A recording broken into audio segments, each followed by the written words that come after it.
अरे तो इतना मुंह बनाए के बोले का जरूरत, बोला जहाँ कहा वहाँ घुमा दे। सुना तू खाली है ना कहला कि जाओ जा घुमावे के, लेकिन कहियो कबो ना घुमावेला। अरे थोड़ा टाइम का भाव रहला, जानते हो काम धंधा इतना लंबा है। एगो तू ही काम करेला, उन्हें प्रकाश को दोनों जाने गोईठा बेच के जाता रहो, आ तू इतना कमात हो तबो ना हमके कहीं घुमावेला। अरे तो कुल तू पूछिया हम कुल चल जा, तो हम जाए तो तोके व्यवस्थित ढंग से ले जाइम ना। हमार बात सुना।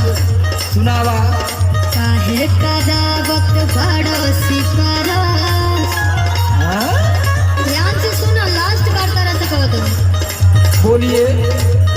काहे कदा वक्त बड़ा सिपारस, चला घुमा दा राजा बनारस।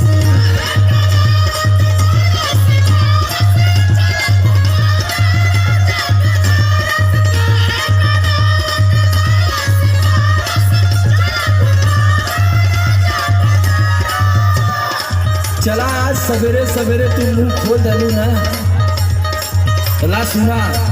बोला। आज हम मानव ना सगरो तो के भ्रमण करवाई देते।